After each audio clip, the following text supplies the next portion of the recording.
자, 나 65세 넘었다. 한번 손 들어봐. 65세 넘었다. 왜 손 안 들어? 여기 지금 다 내 눈에 보이는데 이렇게 많아. 자, 손 내리세요. 자, 이 중에 나 정말로 집 잡혀서 연금으로 생활하고 있다면 손 들어보세요.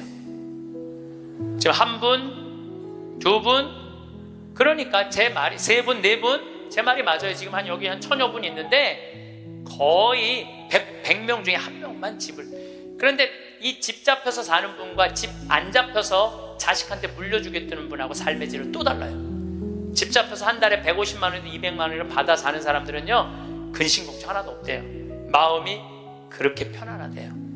그런데 자식들 용돈 받고 집 물려줄 생각으로 용돈 받고 사는 분들은 어떤 딸은 자식이 10만 원도 갖다 주고 20만 원도 갖다 주고. 우리나라 평균 용돈이 10만 원이에요. 평균 부모님한테. 그럼 20만 원도 갖다 주고 30만 원도 갖다 줘. 근데 어떤 달은 100만 원도 갖다 줘. 100만 원도 갖다 주면 이 할머니가 그 돈을 못 써요. 왜 못 쓰는 줄 아세요? 다음 달에 얼마를 갖다 줄 줄 알고 이거 홀딱 닦았어. 그러니까 계속 불안하게 사는 거야. 계속. 그럼 늘 불만 속에서 사는 거야. 내 인생의 주인공은 난데 남한테 계속 기대고 사는 거예요. 그러시지 마세요. 내 강의를 듣고 정말로 당신 스스로 갈비를 사 먹으러 간 할머니들이 나한테 편지 많이 해요. 또 찾아도 많이 와요. 신부님 말대로 내 돈으로 사 먹어보니까 인생이 바뀌더래요. 어떻게 바뀌느냐면 더 이상 자식 기다리지 않게 되더래요. 그리고 더 이상 원망하지 않게 되더래요. 더 이상 섭섭한 거 없더래요. 그냥 내 돈 갖고 내가 사 먹으면 되지. 대신 너는 나한테 재산 끝이야. 이렇게 딱 정리가 되고 나니까 너무 편안하더래요. 그리고 남은 인생은 내가 책임질 수 있겠다라는 자신감이 생기더래요. 그래서 너무 감사하다고. 너무너무 감사하다고. 아니 내 자식하고의 이런 관계를 끊고 내 삶을 살다가 보니까 걸리는 게 하나도 없대. 그러니까 여러분들도 그렇게 사셔야 돼요. 언제까지 자식하고 엉겨서 그걸 살 수 있다고 생각하세요? 그냥 내 인생의 주인공은 나야. 내가 알아서 살아야 돼. 그래서 여러분들의 인생을 꼭 사시기를 바랍니다. 그런데 저는 학벌을 참 싫어해. 내가 아주 공개적으로 강의 때 얘기하잖아요. 난 서울대학 싫어한다고. 싫어요. 그래서 우리는 학벌을 따지지 않아. 직원 채용할게. 서울대학을 나왔든 유학을 갔다 왔든 이대를 나오든 연대를 나오든 일반 대학을 나오든 중학교를 나오든 고등학교를 나오든 초등학교를 나오든 첫 월급은 똑같아. 다 210만 원이에요. 아무리 잘났어도 210만 원, 아무리 못났어도 210만 원. 거기서부터 내가 평가하겠다는 거예요. 그리고 왜 내가 학벌을 따지지 않느냐 하면은 매주 띄우는데 뭐하러 서울대 졸업장이 필요해? 매주만 잘 띄우면 되지. 그렇지 않아요? 아니 매주가 서울대생만 보면 나 잘 떠야 되겠다 이래요? 나는 행복한 사람이 매주도 잘 띄우더라고. 보니까 이번에 우리 생태마을에서 깻잎을 4.5톤을 땄어요. 깻잎 장아찌 하려고 4.5톤 어마어마하게 땄어요.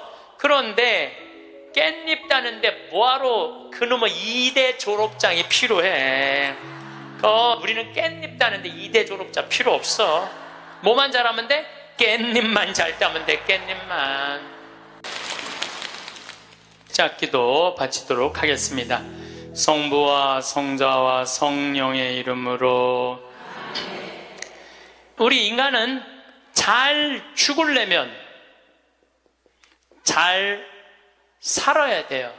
잘 사는 사람이 죽을 때 행복하게 죽을 수 있습니다. 이 세상에서 보통 안 먹고 안 마시고 안 놀고 고생한 사람이 70살에 당신 암이라고 그러면은 이분들이 공통적으로 하는 얘기가 있어요. 나는 억울해서 못 죽는다고. 공통적으로 하는 얘기가 그 얘기예요. 평생 고생만 하고 살았는데 나는 억울해서 못 죽는다고. 나는 호강해야 된다고. 이때부터 산삼을 캐와라, 좋은 의사를 대라, 다 소용없는 짓이에요. 그러니까 암 걸리기 전에, 당신 죽는다는 얘기하기 전에 이 삶을 만끽하고 삶의 기쁨 속에서 사실 필요가 있다는 겁니다. 그럼 우리나라 1살서부터 30살 행복하냐? 30살서부터 60살 행복하냐?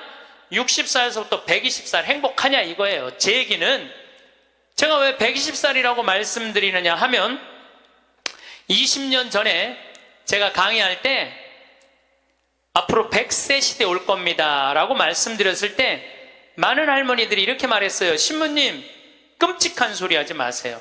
무슨 100살을 살아요? 그런데 요즘 텔레비전에 100세 안보장, 100세 연금보장 나와요, 안 나와요? 나오죠? 이런 거 나올 줄 꿈에도 몰랐을 거예요. 그럼 앞으로 20년 후에 텔레비전에서 100세 안보장, 100세 연금보장 나올까요? 20년 후에는 120세 안보장, 120세 연금보장 나오게 돼 있어요. 그렇다면 지금 60 되신 분들은 앞으로 몇 년을 더 살아야 되느냐면은 60년을 더 살아야 돼요. 60년을. 아까 첫 시간에 제가 이런 말씀 드렸어요. 남편하고 자식들을 위해서 전부 바치지 말라고. 얼마만 바치라고? 반만 바치라고. 반은 누구를 위해서 남겨놔야 돼? 나를 위해서 남겨놔야 돼요.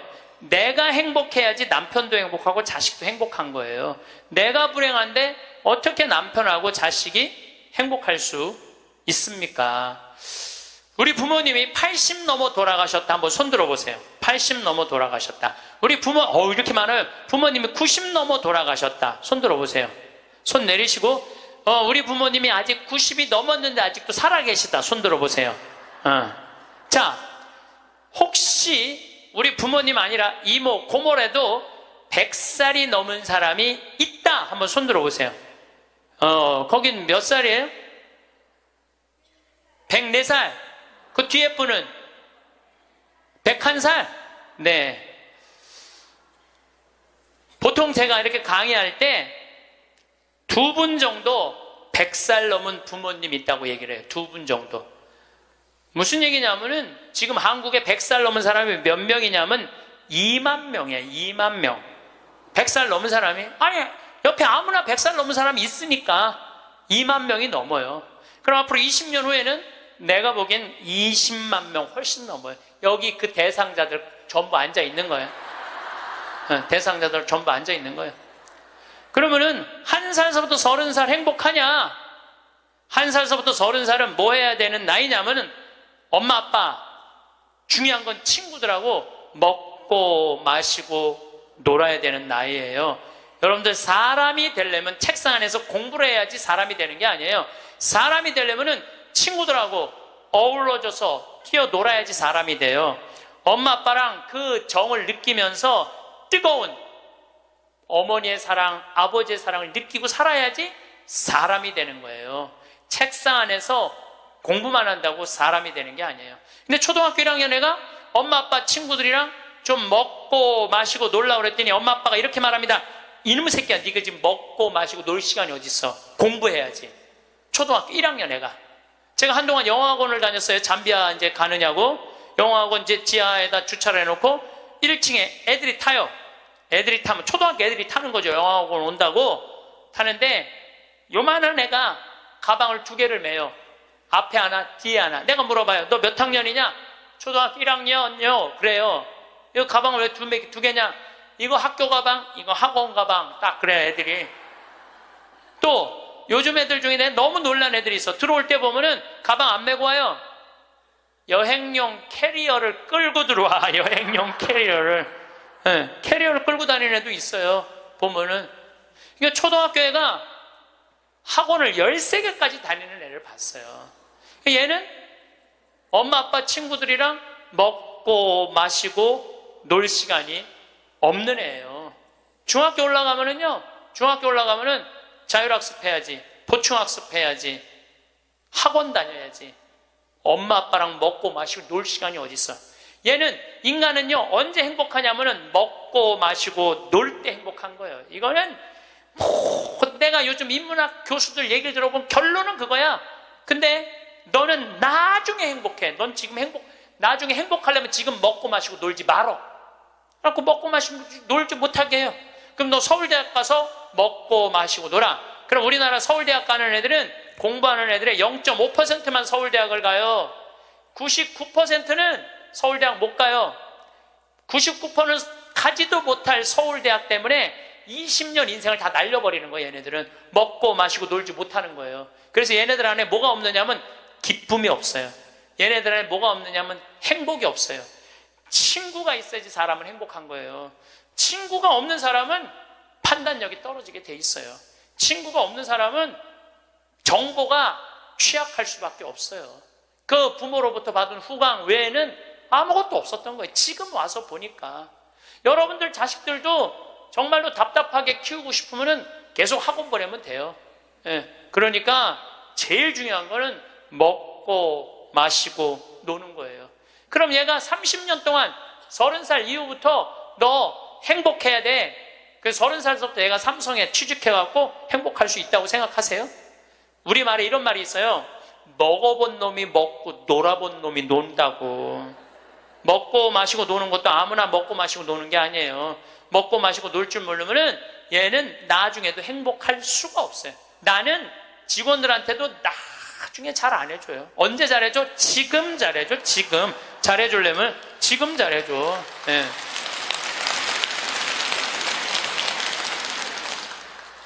나는 가끔 무슨 공항에 20년 동안 청소하는 아줌마들 140만 원 월급 준다는 게 난 이해가 안 되더라고요. 그건 식구로 생각하는 게 아니에요. 우리 집에 와서 일하면은 내 식구인데 적어도 우리 집에서 일을 하면서 인간의 품위는 유지하고 살아야 될 거 아니에요. 그러니까 대우를 잘해줘요. 어제도 제가 새벽에 부모님하고 좀 어디를 좀 갈 일이 있어갖고 새벽 4시에 집을 나오는데 별이 이게 여러분들하고 같이 나누고 싶어. 근데 새벽 4시에 평창에 있어야 돼. 그 시간에 얼마나 영롱하고 아름다운지 참 좋아요. 너무너무 행복한 곳이에요, 우리 생태마을. 그런데 우리 생태마을에 누가 남아서 일을 하느냐, 가만히 봤더니 이제까지 200명도 더 왔다 가고 이력서도 이렇게 쌓여 있어요.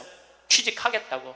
근데 결국은 어떤 사람이 남아있느냐 하면은 부모님하고 친구들하고 어렸을 때 먹고 마시고 논 애들이 남아서 일하더라고요.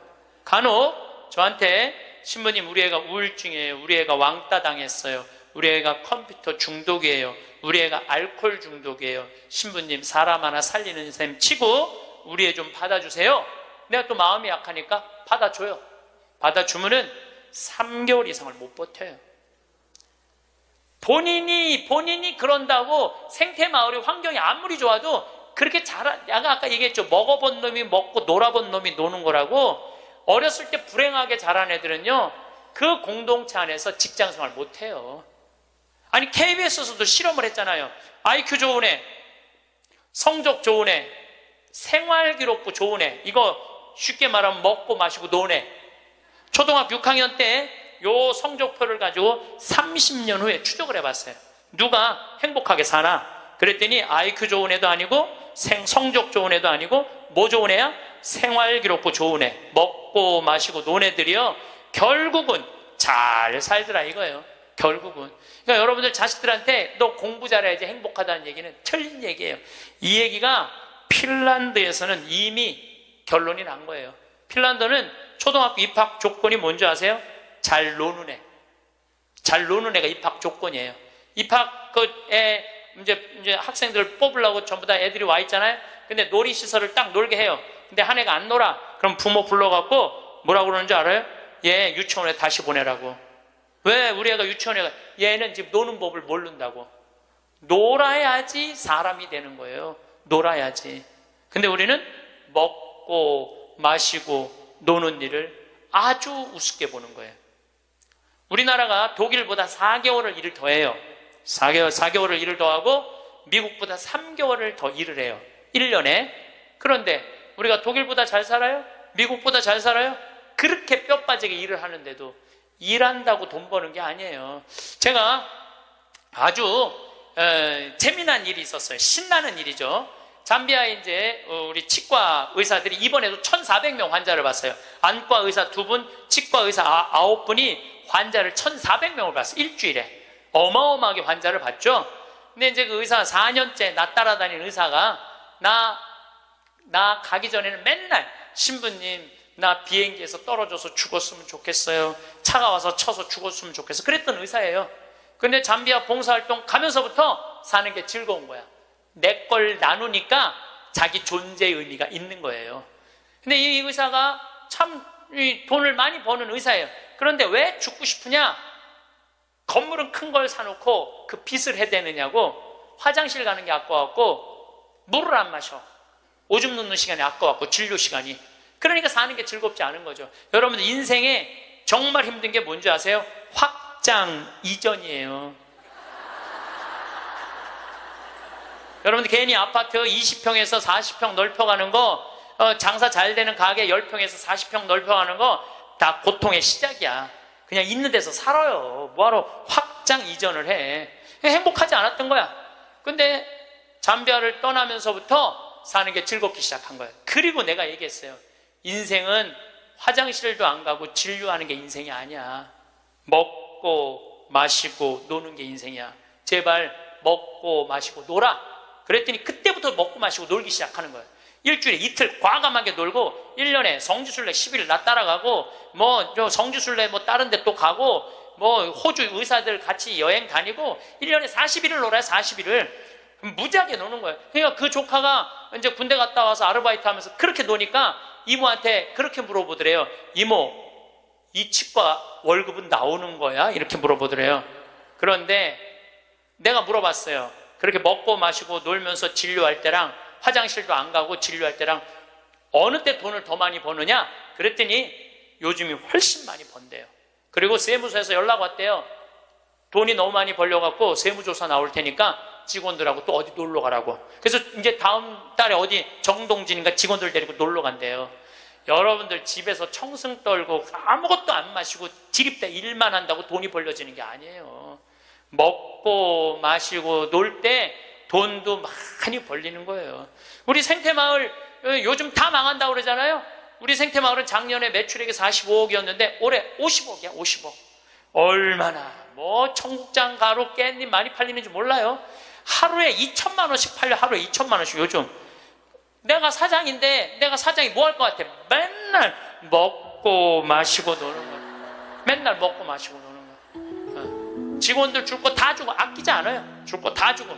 그리고 이제 하도 이제 우리 신자가 아니라 비신자들이 물건을 많이 사니까 이제 사업자 등록을 해서 세금도 내요. 제가 세금을 내는데 1년에 2억 정도 세금이 나가요. 많이 나가요, 세금이. 그리고 우리 국장이 신부님 왜 세금이 너무 많이 나가는데 현금은 신고하지 않아도 된다는 거예요. 그런 게 어디 있어? 현금도 다 신고해. 현금도 다 한 푼도 빼지 말고 다 야, 내가 신부로 사는데 왜 머리 복잡하게 살아? 그냥 있는 대로 보고하고 다 살아. 내가 세금 2억 내면 국가가 그거 갖고 어려운 사람 도와주고 나라 돌아가는 거지. 그걸 그냥 이렇게 감추고 저렇게 감추다가 내가 가끔 우리 이제 세금 다 내요. 그래서 세금이 부담스럽더라고요. 다 한 달에 거의 2천만 원씩 세금이 나가니까. 그런데 텔레비전을 보면은 그 세금 떼어먹는다고 탈세한다고 대기업 총수들이 막 마스크 쓰고 막 휠체어 막 타고 막 침대에 누워서 막 들어왔다 나갔다 오는 거 보면서 내가 텔레비 보면서 한마디 해요. 내가 뭐라고 그러냐면 내고 살지. 아유, 내가 이렇게 말해요. 내고 살면 되지. 뭘 그렇게 돈이 많은데 그걸 그냥 돈을 아낀다고 나라 돈 빼먹어가면서 어려운 사람 나눠주는 거 빼먹어가면서 세금 내는 것도 내가 보기엔 자선이에요. 세금 내는 것도 국가가 잘 집행해야 되겠지만은 K, 미르 이건 악다군이에요. 그 돈 없는 기업들한테 그 돈 뺏어가는 건 그건 악다군이 아니에요. 그 돈 갖고 직원들한테 저기 막 보너스나 주고 여행이나 보내주지. 그럼 대한민국이 밝을 텐데. 요즘 국회가 참 많이 싸우죠. 치지도 않고 싸워. 내가 보기엔 야, 어떻게 김정은이 치지도 않고 핵 실험하듯이 우리나라 국회의원들도 치지도 않고 싸워. 그런데 여소야대가 돼갖고 협치한다고? 그것도 말도 안 되는 소리예요. 우리나라 국회의원들이 안 싸우는 날은 언제 안 싸우느냐면 초등학교 교육제도가 바뀌는 거예요. 초등학교 교육제도가 노는 걸로 바뀌는 거. 여러분들, 우리는 자녀들한테 행복을 가르쳐야 돼. 자녀들한테. 근데 우리는 공부를 가르치고 있어. 애들한테 이 세상에 와갖고 행복한 걸 가르쳐야 되는데 공부를 가르치고 있어요. 이거 좀 생각해봐야 될 문제예요. 나는 자식들한테 행복을 가르쳤나 공부를 가르쳤나? 한번 생각해봐요. 뭘 가르쳤어요? 공부 가르치지 않았어요? 행복을 가르쳐야죠. 왜 공부를 가르쳐요? 2006년에 우리나라가 1년에 10만 명씩 조기 유학을 보냈어요. 2006년에 그때 조기 유학 분부로서요. 얘네들이 딱 10년 지났어요. 결론이 나와 있어요. 지금 조기 유학 다 실패했어요. 90%가 다 실패했어요. 그러면은 초등학교 4학년, 5학년 애가 조기 유학을 떠나. 그러면 미국에 가면은요, 여권 심사대에서 막 영어로 막 물어봐요. 야, 너 여기 왜 왔냐? 며칠 머무를 거냐? 뭐 때문에 왔느냐? 막 물어봐요. 그것도 한국말로 물어봐요? 영어로 물어봐요. 그럼 초등학교 4학년 애가 당황스러울 것 같아? 안 당황스러울 것 같아요? 당황스럽죠. 그리고 미국에 딱 가갖고 수업을 하면은요, 아무리 한국에서 영어 공부 열심히 잘해도 못 알아들어요. 얼마 동안? 1년 동안 못 알아들어. 걔가 무슨 죄를 졌다고 1년 동안 말도 못 알아듣는 데서 고생을 해야 돼? 그리고 여러분들 인종차별, 여러분들은 잘 모르지만은 저는 정말로 외국을 많이 다니면서 확실하게 인종차별 느껴요. 신부인 난데도 아주 농담하는 애들 많아요. 너 뭐하러 혼자 사느냐? 막 하느님이 네 뭐 애인이냐? 막 이래가면서 웃기지도 않게 인종차별해요, 걔네들이. 그럼 초등학교 4학년 애가 그 인종차별을 다 겪는 거야. 그러면 한국에서 걔한테 유학 한번 보내려고 그러면 9.11 테러 이후부터 미국은 외국인을 공립학교에 받아들이지 않아요. 다 어디에 들어가야 되냐면 사립학교에 가야 돼. 사립학교는 중학교, 고등학교 1년에 4천만 원, 5천만 원이에요. 등록금이. 1년에요. 1년에 4천만 원, 5천만 원이에요. 3년에 5천만 원이 아니고 기숙사비 3천만 원이에요. 방학이 4번인데 거기 못 있어요. 부모 없으면은 한국에 들어왔다 나갔다 해야 돼. 그러면 얘는 혼자 간 애는 계속 들어왔다 나갔다 해야 돼요. 그럼 비행기 값 1,000만 원이야. 그럼 1억이 나가야 돼요. 유학 보내면은. 그럼 우리나라 대기업 연봉 1억이거든요. 1억이면은요, 아버지는 아무것도 안 쓰고 얘한테 다 보내야 돼. 아버지는 아무것도 안, 아버지도 먹고 마시고 놀아야 되는 사람인데 그걸 못 하는 거예요. 그러니까 자식하고 마누라 보내면은요, 더 아무것도 못 해. 그러니까 친구들도 하루 이틀 같이 놀아주는 거지. 저녁 같이 술도 못 먹자고 그래요. 내가 기러기 아빠들이랑 술 많이 먹었어, 옛날에. 먹어보면 그 얘기를 하면 정말로 가슴이 아파요.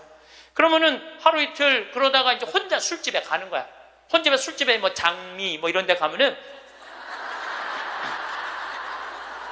그 아가씨가 아유 사장님 외로워 보여 이렇게 말하면은 내 마음을 알아주는 여자는 이 여자밖에 없구나. 그래서 뭐해? 사랑에 빠지는 거예요. 그걸 남들은 바람 핀다고 그러지. 그래서 바람 피는 거예요. 혼자 외로우니까. 인간은 어쩔 수가 없거든요. 그 시간에 집에 들어가갖고 아이하고 아내하고 해주는 거 맛있게 먹고 마시고 놀았으면 그 사람 바람 안 폈을 거예요. 대기업의 부장 정도 올라갈 사람이면 열심히 산 사람이니까. 그렇죠? 그러면은 애는 학교 가갖고 언어 안 돼, 인종차별당해. 엄마는 또 미국 가갖고 애 학교 가면은 심심하잖아요. 거기서 또 놀고 있는 또 멀쩡하게 생긴 남자하고 또 외로우시겠어요, 사모님. 그럼 거기서 또 이제 또 바람 피고, 아빠는 한국에서 바람 피고 엄마는 미국 가서 바람 피고, 애는 인종차별 언어에 갖고 정신 우울증에 걸리고, 그런 일이 벌어진다니까요. 한두 집이 아니라니까요. 뭐를 위해서 애를 유학을 보낸 거예요? 뭐를 위해서? 다 집안 풍비박산 만들어 놓고. 그러니까 애한테 공부를 가르치면 안 된다니까요. 행복을 가르쳐야 돼요. 우리가 뭐를 해서 행복한지. 그래서 10년 동안 간 애들 중에 정말로 한국에도 아니고 미국에도 아닌 애들 많아요. 이건 아무것도 아니야. 대학 졸업하고 유학을 가면요, 얘 심지라도 있어요. 대학 졸업해서 유학 가는 애들. 근데 초등학교, 중학교 때 가는 애들은 심지도 없는 애들이야. 내가 한국인지 미국인지 구분도 안 되는 애들이야. 그래갖고 적응 안 되면은 중학교에 가면은 유학 온 한국 애들, 말 안 통하는 영어 안 되는 애들끼리 모여요. 모여서 노래방 가고 한국 드라마 보고 술 먹고 담배 피고, 고등학교 올라가면 마약해요. 마약하면 또 걸리면 감옥에 갔다 왔다 하고. 정말로 이 아이의 출세를 위해서, 이 아이의 미래를 위해서 유학을 보냈는데 아버지도 바람피고 엄마도 바람피고 애는 마약하고. 이런 집이 한두 집이 아니라니까요. 너무너무 많은 거예요. 이런 집이. 성공하는 비율은 10%밖에 안 된대요. 10%밖에. 그러니까 90%는 다 망가지는 거야. 그래갖고 이제 한국에 돌아오면은 집안이 완전히 망가진 거야.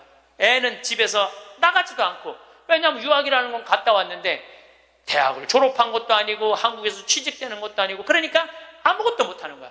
그래서 나한테 와서 신부님 얘 좀 고쳐달라는 거야. 자기가 10년 동안 망가뜨려 놓고 나한테 1시간 만에 고쳐달라는 거야. 아, 내 안수하면 손에서 아무것도 안 나오는데 뭘로 고쳐 내가.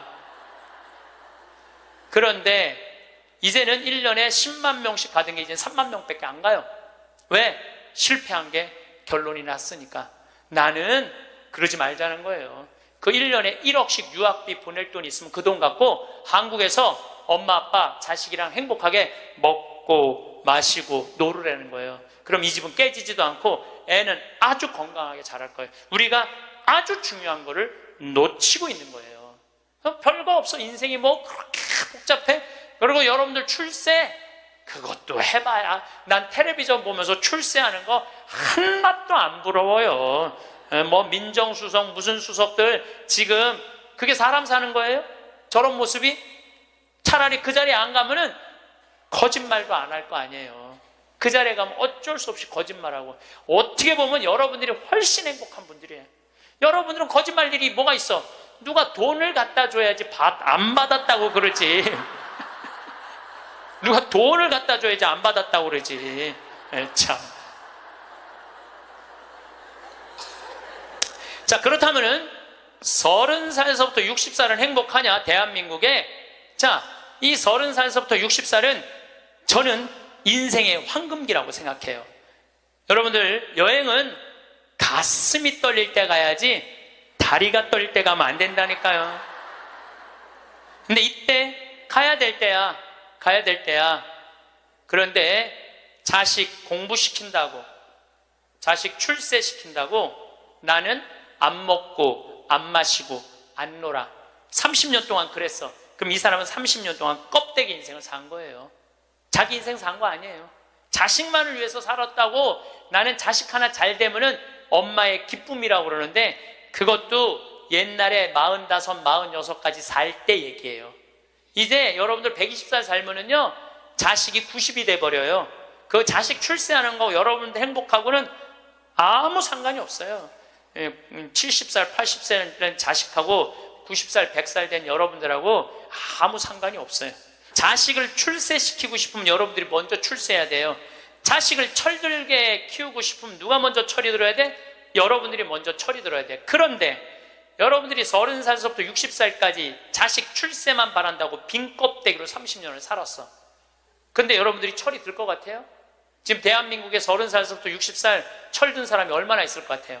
그래서 유학 보내고 자기는 한국에서 바람피고 아내는 미국 가서 바람피고 애는 정신병이 들어요? 철이 안 들은 거예요. 삶의 의미가 뭔지 모르고 살고 있는 거예요. 진정한 삶의 기쁨이, 진정한 삶의 행복이 뭔지 모르고 사는 거예요. 정말로 자식을 행복하게 키우고 싶어? 여러분들이 행복해야 돼요. 여기 이 셰익스피어가 아주 재미난 글을 썼어요. 중년에게 주는 9가지 교훈이라는 글을 썼어요. 한번 이 사람 한 400년 전 사람이 쓴 것 같은데 보세요. 첫째, 학생으로 계속 남아있어라. 배움을 포기하는 순간 우리는 폭삭 늙기 시작한다. 그러니까 여러분들 학생이기를 포기하면 안 된다는 거예요. 끊임없이 배워야 돼. 애만 배우는 게 아니야. 여러분들 배우셔야 돼요. 공부도 하고. 저는 제가 30살에 환경공학을 공부했어요. 얼마나 좋은 공부였는지 몰라. 내가 다닌 학교는 나는 아주대학 산업대학원을 다녔어요. 그런데 요즘 대학원 조금 돈이 좀 들어가서 그렇지 많아요. 가면은 뭐 내가 빵점도 받고 그랬지만은 그래도 석사학위도 받았어요. 공학 석사학위도 아주 재밌어요. 그리고 40이 돼갖고 글 쓰는 거 배웠어요. 글 쓰는 거 배워갖고 이 책도 지금 5권인가 책 냈잖아요. 얼마나 좋은지 몰라요. 요즘은 내가 유튜브를 통해서 정말 많이 배우고 있어요. 배우니까 참 재밌어요. 사는 게. 그러니까 여러분들도 배우는 걸 포기하시면 안 돼요. 둘째, 과거를 자랑하지 마라. 옛날 이야기밖에 가진 것이 없을 때 당신은 처량해진다. 삶을 사는 지혜는 지금 가지고 있는 것을 즐기는 것이다. 이거 셰익스피어도 똑같이 말했어. 지금 가지고 있는 것을 즐기는 거야. 지금. 그러니까 뭐 나중도 생각하지 말어. 옛날도 생각하지 말어. 지금 오늘을 즐기면 되는 거예요. 있는 돈 갖고 나중에 쓰려고 그냥 쥐고 있지 말고 쓰세요. 내가 쓰라는 건 사치하라는 게 아니에요. 돈도 규모 있고 멋있게 쓸 수 있거든요. 쓰는 법도 나는 배워야 된다고 생각을 해. 세 번째, 젊은 사람과 경쟁하지 마라. 대신 그들의 성장을 인정하고 그들에게 용기를 주고 그들과 함께 즐겨라. 이것도 참 좋은 얘기 같아요. 그래서 나는 우리 여주에 우리 젊은 신부님들 계속 많이 초청하고 있어요. 함께 같이 하자고. 근데 참 젊은 신부들이 같이 있으면 참 좋아요. 저는 우리 생태마을의 부관장 모임을 한 달에 한 번 꼭 해요. 출신 부관장 신부님들, 그 신부들이 싫어할 수도 있지만은 한 달에 한 번 젊은 신부들을 모이면은 내가 모르는 거 너무너무 많이 알려줘요. 그들과 함께 즐길 수 있는 것만 해도 좋은 거죠. 넷째, 부탁받지 않는 충고는 굳이 하려고 마라. 늙은이의 기우와 잔소리로 오해받는다. 이것저것 챙겨나지 말라는 거예요. 우리 어머니가 그런 거 참 잘하는데 챙겨나지 말라는 거예요. 다섯째, 삶의 철학으로 삶을 철학으로 대체하지 말아라. 삶을 살으라는 얘기예요. 로미오가 한 말을 기억하라. 철학이 줄리엣을 만들 수 없다면 그런 철학은 지워버려라. 삶을, 현실을 살으라는 얘기예요. 괜히 개똥 철학하지 말고. 여섯째, 아름다움을 발견하고 즐겨라. 약간의 심미적 추구를 게을리하지 말아라. 그러니까 제가 이번 주 이선이 대전 공연이에요. 서울의 공연을 보니까 없더라고. 우리 평창은 대전이나 서울이나 거리가 똑같아. 그래서 이제 대전으로 가는데 점점 나이를 먹으면 먹을수록 공연도 많이 가요. 저는 여기 이 삼성 여기 뭐 스퀘어인가 여기 공연 많이 와요. 예술의 전당도 많이 와요. 많이 와야 1년에 많이 온다고 그래요. 1년에 두세 번이야. 그 두세 번이라도 공연을 즐길 수 있으면 삶이 굉장히 풍요로워지더라고요. 또 일곱째, 늙어가는 것을 불평하지 마라. 가엾어 보인다. 몇 번 들어주다 당신을 피하기 시작할 것이다. 나 늙은 거 자랑하지 말라는 거예요. 그것도 맞는 얘기 같아요. 늙은 거 누가 뭐 알아주기는 해요. 아무도 안 알아주죠. 나이 먹은 거 자랑 아니야, 내가 보기에는. 그리고 나이를 먹으려면 곱게 먹어야 돼. 나이 값을 하면서 늙어가야지. 나이 값도 못하고 나이만 디립다 먹으면 그게 뭐가 자랑이에요. 여덟 번째, 젊은 사람에게 세상을 다 넘겨주지 말아라. 이건 뭐냐면 재산 주지 말라는 거예요. 그들에게 다 주는 순간 천덕꾸러기가 될 것이다. 여러분들 아까 제가 말씀드렸죠? 자식하고 남편한테 다 주지 말고 얼마만 주라고? 반만 주세요. 항상 오늘부터 마음도 반만 주세요. 다 주지 말고. 두 딸에게 배신당한 리어 왕처럼 춥고 배고픈 노년을 보내며 두 딸에게 죽게 될 것이다. 이 리어 왕이라는 이 셰익스피어 이 작품을 읽어보면 굉장히 재밌어요. 딸들한테 자기 왕권을 다 넘겨줘요. 왕권 넘겨준 딸 때문에 이 사람 죽어요. 왕이 결국은.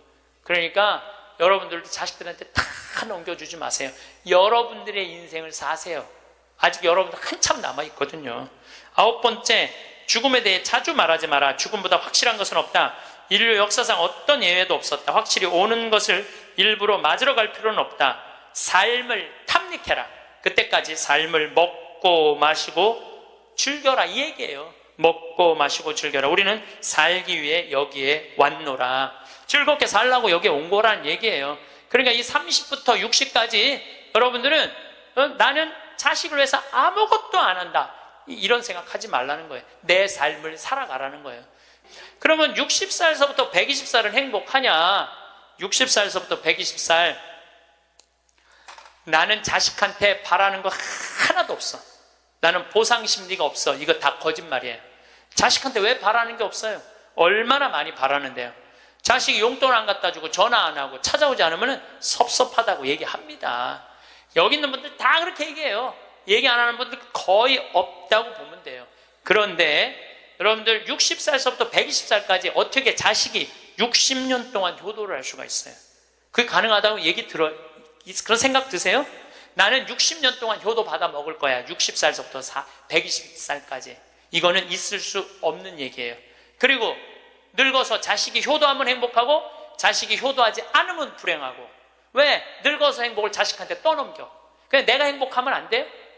왜 자식한테 그걸 힘든 걸 넘겨요? 그리고 여러분들 자식들 중에 여러분들 집에 태어나고 싶어서 태어난 놈은 한 놈도 없어요. 여러분들이 좋아서 난 거지. 그러니까 뭘로 끝내야 되냐면 키운 걸로 끝내야 돼. 그런데 보상 심리가 있어요. 내 자식이 의사야. 그러면 내 주머니에 돈이 1,000만 원 있어도 이 할머니 절대 너 돈으로 가서 안 사 먹어. 뭐라고 그러냐? 왜 내가 내 돈 주고 사 먹어? 잘난 의사 있는데 나는 의사 아들이 와서 사줄 때까지 나는 기다릴 거야. 기다려. 1년이고 2년이고 기다려. 의사 아들이 와서 사줄 때까지. 근데 여러분들 자식이 무슨 무당이야? 막 수술하다가 엄마가 오늘 갈비 먹고 싶어 하네? 내가 가서 갈비 사줘야지. 전화해요. 엄마, 내가 막 수술하다가 생각이 났는데 엄마 오늘 갈비 먹고 싶었지? 내가 오늘 가서 사줄게 라고 전화하는 자식은 대한민국에 단 한 명도 없습니다. 지금 70, 80 된 나 갈비 먹고 싶은 거 누구만 알아? 나만 알아요. 여러분들 이걸 아셔야 돼요. 여러분들은 자식 생각밖에 없지만 자식은 여러분들 생각 없어요. 그건 확실합니다. 왜냐면 이게 실험의 결과가 나왔어요. 어떤 실험을 했느냐면 요즘은 사랑의 감정을 촬영할 수 있대요. 그래갖고 할머니들한테 젊은 자식들 사진을 보여주고 뇌파 촬영을 해보니까 막 그냥 뇌파가 난리도 아니라는 거예요. 자식 사랑의 감정 잘된 자식은 좋아갖고 막 난리고 못된 자식은 그게 안타까워갖고 막 난리가 아니라는 거예요. 그러니까 여러분들은 자식 보면은 내가 막 진동을 해. 사랑의 감정이. 그런데 자식한테 늙은 엄마 사진을 보여주고 뇌파 촬영을 해보니까 아무 반응이 안 일어나는데, 내가 이거 KBS에서 봐서, KBS에서 의사들이 실험하는 거를. 그러니까 여러분들은 자식 생각하는 거하고 자식이 여러분들 생각하는 거하고는 이건 차원이 달라요. 차원이 정말 생각 없어요. 저도 어머니 아버지 86, 84살이에요 그런데 내가 막 신부됐을 때 어머니 60이었을 때 어머니가 그랬어. 늙으면 죽어야 된다고.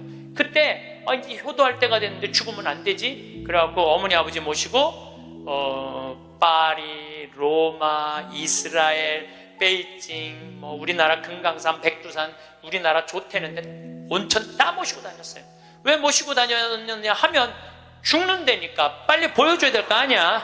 죽기 전에 5년 동안. 근데 요즘은 어머니가 늙으면 죽어야 돼 그 소리 하면 막 화가 나요. 왜 화가 나냐면 그 얘기한 지 24년이 지났어. 24년. 죽을 기미가 안 보여요. 요즘 어떻게 잘 드셔서 그런지 완전히 얼굴이 새색시 같아. 새색시. 얼마나 이쁜지 몰라. 그래 죽겠어요? 안 죽어요. 그럼 24년을 내가 효도를 할 것 같아요? 5년 하고 끝났어요. 나도 5년 하고. 요즘은 나 강의 막 다니다 보면 한 달 동안 한 번도 생각 안 할 때 있어요. 한 번도. 근데 어머니는 아침에 일어나고 제일 먼저 나 위해서 묵주기도 20단 한대요. 하루 종일 아들 생각하는 거지. 집에 가보면 온통 내 사진이야. 그냥 온통 내 사진. 그런데 놀라운 건 우리 사제관은 어머니 아버지 사진 하나도 없어요. 하나도. 그런데 나만 그렇겠어요? 여러분들 자식들 먹고 살기 바쁜데 생각 안 해요. 그러니까 이제 내 인생의 주인공은 누구라고 생각하면 돼? 나라고 생각하면 돼. 우리나라 노인이 지금 700만 명이 65세 이상이. 그러면은 부부가 산다고 하면 350만 세대죠? 350만 세대 중에 집 잡혀서 주택연금으로 사는 세대는 3만 5천 세대. 할머니 중에 내 강의에 딱 맞는 할머니 한 분 오셨어. 여기 여의도에 사는 분인데 개신교 다니는 분이야. 순복음교회 다닌대요. 빌딩이 3개가 있대. 우리 집에 왔는데 하여튼 에쿠스 900인가 리무진인가를 타고 왔는데 어마어마하게 좋은 차를 타고 왔어요. 에쿠스가 아니라 제너시스. 기사를 대갖고 왔어. 근데 그러는 거예요. 신부님 내가 40에 혼자 대갖고 아들 셋을 키웠다는 거. 신부님 말대로 의사, 교수, 사장이라는 거예요. 근데 2년 전까지는 내가 너희들 그렇게 키웠는데 왜 나 한번 안 찾아오느냐. 맨날 원망했대요. 근데 어느 날 갑자기 내가 그러더래요. 늙어서 갈비 먹고 싶으면 지 돈으로 사 먹으라고. 왜 자식을 기다리느냐고. 근데 자기 돈으로 사 먹어보니까 더 이상 안 기다려지더래요. 섭섭한 거 없더래요. 그리고 사는 게 너무너무 즐겁더래. 내 자식하고의 이런 관계를 끊고 내 삶을 살다가 보니까 걸리는 게 하나도 없대. 그러니까 여러분들도 그렇게 사셔야 돼요. 언제까지 자식하고 엉겨서 그걸 살 수 있다고 생각하세요? 그냥 내 인생의 주인공은 나야. 내가 알아서 살아야 돼. 그래서 여러분들의 인생을 꼭 사시기를 바랍니다. 성공한 사람들을 보면 크게 두 부류로 나뉘는 걸 알 수 있습니다. 하나는 자신이 성공했다고 여기저기 떠벌리고 다니는 사람들, 그리고 또 하나는 조용히 아무 말 없이 자기 삶을 사는 사람들입니다. 우리는 흔히 성공을 하면 자연스럽게 자랑하고 싶어질 거라고 생각하죠. 좋은 차를 사고 비싼 시계를 차고 SNS에 멋진 사진을 올리고 싶을 겁니다. 왜냐하면 그렇게 하면 남들이 나를 더 인정해 줄 거라고 믿으니까요. 하지만 현실은 그렇지 않습니다. 오히려 진짜 성공한 사람들은 그렇게 행동하지 않습니다. 왜냐하면 보여줄 필요가 없기 때문입니다. 돈이 많다고 높은 자리에 있다고 유명하다고 해서 굳이 그걸 드러낼 필요는 없습니다. 그걸 아는 사람들은 이미 알고 있고 모르는 사람들은 알 필요가 없죠. 그런데도 굳이나 성공했다고 떠드는 사람들이 있습니다. 그런 사람들은 왜 그럴까요? 간단합니다. 그 사람들은 사실 그렇게까지 성공한 게 아니기 때문입니다. 우리는 종종 SNS에서 성공한 사람들을 봅니다. 해외여행을 가고 고급 레스토랑에서 밥을 먹고 멋진 차를 타고 다니는 모습? 그런데 가만히 보면 그런 걸 보여주는 사람들은 언제나 뭔가를 팔고 있습니다. 강의를 팔든 자기 브랜드를 홍보하든 아니면 단순히 자기 자존감을 유지하려고 하든 간에 결국 목적이 있는 거죠. 진짜 부자들은 그렇게 하지 않습니다. 오히려 조용히 아무도 모르게 자기 일을 합니다. 왜냐하면 자랑해서 얻을 게 없기 때문입니다. 오히려 괜히 잘난 척했다가 사람들에게 이용당하거나 시기와 질투를 받거나 쓸데없는 오해를 사는 게 더 피곤합니다. 이건 단순한 돈 이야기가 아닙니다. 사회적인 성공을 이룬 사람들도 마찬가지입니다. 진짜 실력 있는 사람들은 자기 실력을 굳이 떠벌리지 않습니다. 왜냐하면 그럴 필요가 없으니까요. 자기 분야에서 최고라면 사람들이 먼저 알아서 찾아옵니다. 반대로 실력이 부족한 사람일수록 자기를 포장하려고 애씁니다. 우리가 흔히 듣는 말이 있죠. 빈수레가 요란하다. 이 말이 괜히 있는 게 아닙니다. 정말 내실이 있는 사람들은 굳이 시끄럽게 굴지 않습니다. 반대로 겉만 번지르르한 사람들은 자기가 얼마나 대단한지 떠들고 다닙니다. 이걸 좀 더 현실적인 예로 들어볼까요? 동창회에 나가면 꼭 이런 사람이 있습니다. 옛날에는 별거 아니었는데 갑자기 잘 됐다고 나타나서 자기가 얼마나 성공했는지 자랑하는 사람. 처음에는 다들 와 대단하다 하고 들어주지만 시간이 지나면 어떨까요? 대부분 속으로 이렇게 생각할 겁니다. 저 사람 뭐 저렇게까지 티를 내? 결국 그런 사람은 점점 멀어지게 됩니다. 반면에 정말 성공한 사람들은 조용합니다. 굳이 자기가 어떻게 살고 있는지 설명하지 않죠. 그런 사람들은 오히려 주변에서 먼저 알아보고 자연스럽게 존경을 받습니다. 그게 진짜 성공입니다. 그럼 우리는 어떻게 해야 할까요? 내가 뭔가를 이루었을 때 굳이 남들에게 알릴 필요가 있을까요? 물론 가까운 사람들에게 좋은 소식을 전하는 건 좋습니다. 하지만 굳이 모든 사람들에게 나 이렇게 잘 살고 있어요 하고 알릴 필요는 없습니다. 그런 행동은 결국 나에게 득이 되지 않습니다. 성공이라는 건 원래 조용한 겁니다. 내가 잘 되고 있으면 주변 사람들이 자연스럽게 알게 됩니다. 굳이 내가 말하지 않아도 내 행동과 태도에서 묻어나오게 되어 있습니다. 그러니 굳이 보여주려고 애쓰지 마세요. 오히려 그게 더 진짜 성공한 사람의 태도입니다. 사람은 사회적 동물이라고 하잖아요. 혼자 살아갈 수 없고 결국 사람과의 관계 속에서 기쁨도 얻고 때로는 상처도 받습니다. 그런데 한 가지 생각해 볼 게 있어요. 우리가 정말 인간관계가 필요해서 맺고 있는 걸까요? 아니면 그냥 그래야 한다고 배워서 어쩔 수 없이 유지하고 있는 걸까요? 어릴 땐 친구 많으면 좋다고 하죠. 사회생활에서도 인맥이 중요하다는 말을 많이 합니다. 그런데 정작 주변을 보면요. 인간관계가 넓은 사람일수록 스트레스를 더 많이 받아요. 전화벨이 울릴 때마다 이번엔 또 무슨 부탁일까 싶고 단체 채팅방에서 메시지가 올 때마다 이걸 또 어떻게 대답해야 하나 고민하죠. 관계가 많아질수록 책임과 피로도 함께 늘어나는 겁니다. 어떤 사람들은 인간관계를 줄이면 외롭지 않겠냐고 해요. 그런데 가만히 생각해보면 진짜 외로움을 느끼는 순간이 언제인지 아세요? 오히려 불필요한 인간관계 속에 있을 때입니다. 같이 밥을 먹고 얘기를 나누는데도 뭔가 허전하고 대화가 컥 돌고 속마음을 나누지도 못할 때? 그럴 때 우리가 더 외롭다고 느끼죠. 그렇다고 당장 인간관계를 다 끊어버릴 순 없겠죠. 하지만 적어도 내가 정말 소중하게 여겨야 할 관계와 그냥 관성적으로 유지하는 관계는 구분할 필요가 있습니다. 예를 들어 매번 나한테 부탁만 하고 정작 내가 어려울 땐 연락 한 번 없는 사람. 내가 실수하면 뒷담화를 하면서 내 앞에서는 웃는 사람. 이런 관계를 굳이 계속 이어갈 이유가 있을까요? 가끔은 이런 경험도 있을 거예요. 우연히 어떤 사람과 친해졌는데 만난 지 얼마 되지도 않았는데 너무 많은 걸 털어놓는 사람들 있죠. 자기 속사정부터 가족 문제, 직장 고민까지 쏟아내는 사람들. 이런 경우 두 가지의 가능성이 큽니다. 하나는 그냥 감정적으로 의존할 사람이 필요해서일 수도 있고 또 하나는 내가 믿을 만한 사람인지 떠보는 걸 수도 있어요. 어떤 경우든 이런 관계는 오래가기 어렵습니다.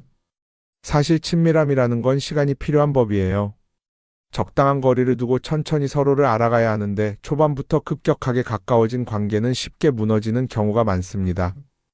처음엔 친하다고 생각했는데 어느 순간 사소한 일로 틀어지고 결국 남보다 못한 사이가 되는 거죠.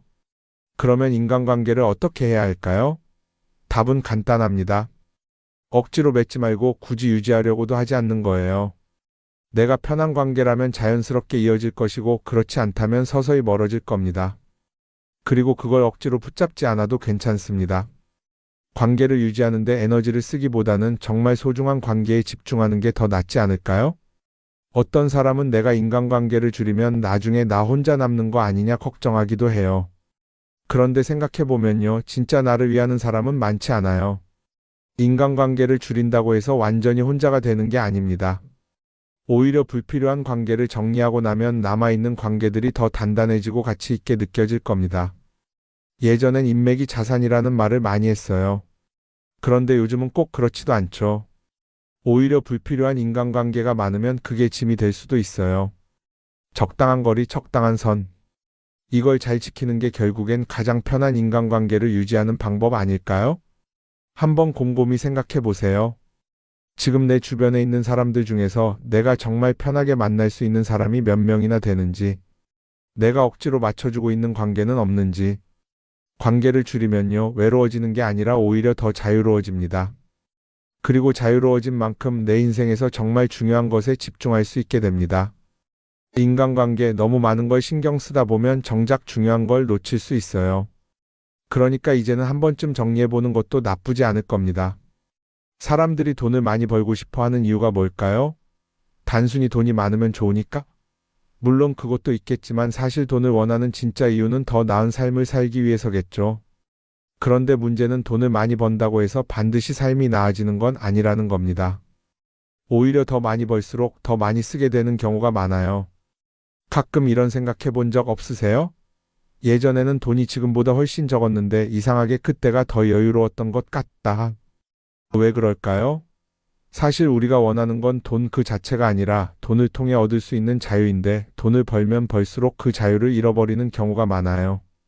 더 좋은 차, 더 좋은 집, 더 좋은 옷을 사면서 점점 더 많은 돈이 필요해지고 결국엔 돈을 벌기 위해 또다시 일해야 하는 악순환에 빠지게 되는 거죠. 한번 생각해 봅시다. 우리가 정말 필요해서 뭔가를 사는 경우가 얼마나 될까요? 필요해서라기보다는 남들이 가지고 있으니까, 없어 보이기 싫으니까, 혹은 그냥 기분 전환을 위해서 소비하는 경우가 훨씬 많아요. 그리고 그런 소비를 할 때마다 스스로 이렇게 합리화를 하죠. 이 정도는 나를 위한 투자야. 그런데 가만히 보면 그 소비가 진짜 나를 위한 소비인지 아니면 그냥 사회가 만든 기준에 끌려가고 있는 건지 헷갈릴 때가 많습니다. 예를 들어 예전에는 스마트폰 하나면 충분했는데 이제는 스마트워치도 있어야 하고 무선 이어폰도 필요하고 태블릿도 있어야 할 것 같고 하나를 사면 또 다른 무언가가 필요해지는 시기예요. 사실 이건 우리가 그렇게 만들어진 겁니다. 광고도 그렇고 SNS도 그렇고 자꾸 우리에게 이렇게 말하죠. 이걸 사야 더 행복해질 수 있어요. 그런데 정작 그걸 사고 나면 어때요? 처음 며칠은 좋죠. 그런데 시간이 지나면 또 다른 걸 사고 싶어져요. 왜냐하면 물건이 우리를 오래 행복하게 만들어주지는 않거든요. 특히 요즘은 SNS가 이런 소비 심리를 더 부추기는 것 같아요. 예전에는 친구들끼리 만나서 나 새로 샀어 하고 자랑하는 게 전부였는데 이제는 SNS에 올리면서 전 세계 사람들에게 보여주잖아요. 그러다 보니까 남들도 다 뭔가를 사서 올리고 나도 따라해야 할 것 같은 기분이 드는 거예요. 그런데 중요한 건 그 사람들도 사실은 나와 똑같은 기분이라는 겁니다. 내가 남을 부러워하는 만큼 나도 누군가에게 부러움을 사려고 애쓰고 있는 거죠. 결국 끝없는 비교와 소비 속에서 진짜 중요한 걸 놓치게 되는 겁니다. 한번 이렇게 생각해 보면 어떨까요? 만약 내가 지금부터 딱 1년 동안 불필요한 소비를 하지 않는다면 내 삶이 어떻게 변할까? 아마 처음에는 답답할 수도 있어요. 사고 싶었던 걸 참아야 하니까. 그런데 그걸 몇 번 참고 나면 어느 순간 깨닫게 될 겁니다. 내가 굳이 이걸 안 사도 괜찮네? 그렇게 불필요한 소비가 줄어들면 자연스럽게 돈이 쌓이겠죠. 그런데 돈이 쌓이는 것보다 더 중요한 게 있어요. 바로 마음의 여유가 생긴다는 겁니다. 돈을 쓰지 않는다고 해서 불행해지는 게 아니라 오히려 소비로부터 자유로워지면서 진짜 행복을 찾을 수 있어요. 물론 이걸 실천하는 게 쉽지는 않겠죠. 우리 주변에는 소비를 부추기는 것들이 너무 많으니까요. 하지만 적어도 이런 건 해볼 수 있습니다. 뭔가를 사고 싶을 때 한 번만 스스로에게 물어보는 거예요. 이게 정말 나한테 필요한 걸까? 아니면 그냥 순간적인 욕심일까? 만약 그 질문을 던졌을 때 5초 안에 당연히 필요하지 라는 답이 나오지 않는다면 사실 그건 없어도 되는 물건일 가능성이 큽니다. 정말 필요한 건 고민할 필요도 없이 바로 떠오르거든요. 그러니까 이제는 한 번쯤 생각해 봐야 할 것 같아요. 나는 지금 내가 원하는 삶을 살고 있는 걸까? 아니면 남들이 만든 기준에 맞추기 위해 내 시간을 팔고 있는 걸까? 소비를 줄인다는 건 단순히 돈을 아끼는 게 아닙니다. 그건 결국 내 삶의 선택권을 되찾는 일이거든요. 돈을 많이 버는 것도 중요하지만 더 중요한 건 그 돈을 어떻게 쓰느냐입니다. 그리고 때로는 아무것도 사지 않는 게 최고의 선택일 수도 있어요. 우리는 요즘 SNS 없이 사는 게 거의 불가능한 시대에 살고 있죠. 아침에 눈 뜨자마자 휴대폰을 확인하고 출근길에도 SNS를 보고 잠들기 전까지도 계속 들여다봅니다. 그러면서 남들이 어떻게 사는지 보고 나도 모르게 비교하게 되고 때로는 초조해지기도 하죠. SNS에 올라오는 사진들 한번 보세요. 맛집에서 멋진 음식을 먹고 해외여행을 다니고 좋은 옷을 입고 성공한 삶을 사는 사람들. 그런데 가만히 보면 이 사람들이 정말 행복해서 저런 사진을 올리는 걸까요? 아니면 그냥 행복해 보이고 싶은 걸까요? 실제로 SNS에 가장 많이 올라오는 사진이 뭔지 아세요? 남들이 부러워할 만한 순간들입니다. 집에서 편하게 쉬고 있는 모습이나 출근길에 지친 얼굴, 어제 먹다 남은 배달 음식 사진 같은 건 잘 안 올리죠. 대신 멋진 레스토랑, 명품 가방, 고급 호텔 같은 것들이 올라옵니다. 왜 그럴까요? 결국 SNS는 보여주기 위한 공간이기 때문입니다. 여기서 중요한 게 있어요. 우리가 SNS에서 보는 건 그 사람의 삶 전체가 아니라 편집된 일부 장면이라는 겁니다. SNS는 마치 한 편의 다큐멘터리나 영화처럼 잘 꾸며진 장면들만 보여줍니다. 그런데도 우리는 그걸 보면서 아, 저 사람은 나보다 더 행복하구나 하고 착각하죠. 예를 들어 SNS에서 한 친구가 해외여행을 가서 아름다운 풍경을 찍어 올렸다고 해볼게요. 우리는 그걸 보면서 부럽다, 나도 저렇게 살고 싶다라고 생각하겠죠. 그런데 정작 그 친구는 사진을 찍고 나서도 일 때문에 스트레스를 받고 있을 수도 있고 여행 비용을 감당하느라 카드가 걱정을 하고 있을 수도 있습니다. 그 부분은 우리는 알 수가 없죠. 그런데 문제는 이렇게 남들과 비교하는 습관이 쌓이면 결국 내 삶이 초라하게 느껴진다는 겁니다. 원래는 그냥 조용히 살아도 괜찮았는데 SNS를 보고 나면 나만 뒤처지는 것 같고 뭔가를 더 해야 할 것 같고 괜히 불안해지죠. SNS는 기본적으로 사람들의 비교 심리를 자극합니다. 남들이 가진 걸 나도 갖고 싶게 만들고 남들이 하는 걸 나도 해야 할 것 같은 기분이 들게 만들죠. 그러다 보니 필요하지도 않은 걸 사게 되고 무리해서라도 화려한 곳에 가게 되고 남들에게 보여주기 위해 사는 삶을 살게 됩니다. 그럼 어떻게 해야 할까요? 사실 정답은 간단합니다. SNS에서 보이는 것들을 곧이곧대로 믿지 않는 것입니다. 그리고 더 중요한 건 남과 비교하는 걸 멈추는 것이에요. 어떤 사람이 비싼 차를 타고 다닌다고 해서 그 사람이 꼭 행복한 건 아닙니다. 좋은 차를 타고 다니지만 밤마다 사업 걱정에 잠 못 이루는 사람도 많아요. 반대로 대중교통을 이용하지만 마음 편하게 사는 사람도 있죠. 결국 행복은 보이는 것이 아니라 느끼는 것입니다. SNS를 덜 보면 덜 불행해진다는 연구 결과도 있어요. 하루 종일 남의 삶을 보면서 비교하는 시간을 줄이면 내 삶에 집중할 수 있는 시간이 많아지는 겁니다. SNS를 완전히 끊을 필요는 없지만 최소한 그 안에 있는 것들이 전부 진짜라고 생각하지 않는 태도는 필요합니다. 우리는 누구나 자신만의 속도로 살아가고 있어요. 남들은 남들대로 사는 거고 나는 나대로 살면 됩니다. SNS에서 남들의 화려한 모습을 볼 때마다 한 번쯤 이렇게 생각해 보세요. 이건 그 사람이 보여주고 싶은 삶일 뿐이다. 그러면 조금은 편해질 겁니다. 사람들은 다들 자기 인생을 살아간다고 생각하죠. 그런데 가만 보면 정말 자기 인생을 사는 사람이 얼마나 될까요? 많은 사람들이 사실은 남이 만들어 놓은 기준에 맞춰서 살고 있어요. 좋은 대학, 좋은 직장, 좋은 차, 좋은 집. 다들 이런 걸 목표로 삼지만 정작 내가 원하는 삶이 뭔지 깊이 생각해 본 적이 없는 경우가 많아요. 이건 어릴 때부터 교육받아온 방식과도 관련이 있어요. 우리는 어릴 때부터 이렇게 살아야 한다는 틀 안에서 자라죠. 공부 열심히 해서 좋은 성적을 받아야 하고 좋은 직장을 가져야 하고 결혼도 적당한 때에 해야 하고 마치 인생이 정해진 수순이라도 있는 것처럼요. 그러다 보니 나 스스로 정말 원하는 걸 고민하기보다는 그냥 남들이 정해놓은 목표를 따라가게 돼요. 그런데 이렇게 남의 기준에 맞춰서 살다 보면 어느 순간 공허함을 느끼게 됩니다. 이게 정말 내가 원했던 삶인가? 하는 의문이 들 때가 오죠. 어릴 땐 성적이 목표였고 사회에 나와서는 연봉이 목표였고 결혼하고 나서는 아이 교육이 목표였는데 그 목표를 이루고 나면 허무한 거예요. 계속 뭔가를 이루긴 했는데 정작 나는 어디에 있는지 모르겠는 거죠.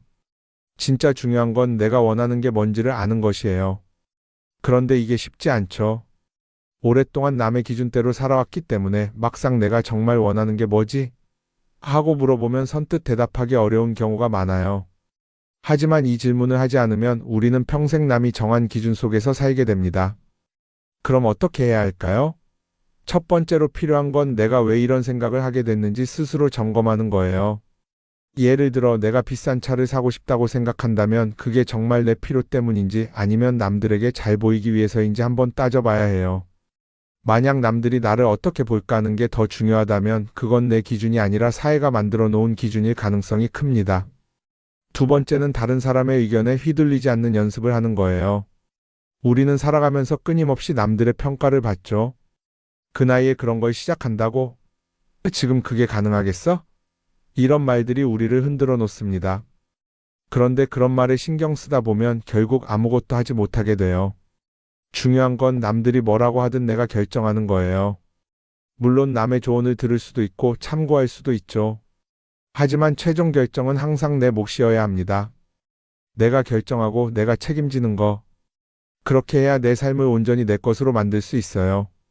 세 번째는 내가 한 선택에 책임지는 자세를 가지는 거예요. 많은 사람들이 무언가를 선택하고 나서도 후회하죠. 괜히 이걸 했나? 이 선택이 잘못된 건 아닐까? 그런데 한 가지 확실한 건 후회한다고 해서 과거가 바뀌지는 않는다는 거예요. 내가 한 선택이라면 그 선택이 틀렸다고 해도 받아들이고 그 안에서 최선을 다하는 게 더 중요해요. 이렇게 말하면 그럼 실수하면 어떡하죠? 라고 걱정하는 분들도 있을 거예요. 하지만 생각해보면 우리가 실수를 두려워하는 이유도 결국 남의 시선 때문이에요. 내가 실패하면 남들이 날 어떻게 볼까? 이런 걱정이 더 크죠. 그런데 남들은 생각보다 우리한테 관심이 없어요. 우리가 성공하든 실패하든 남들은 자기 삶을 사느라 바빠요.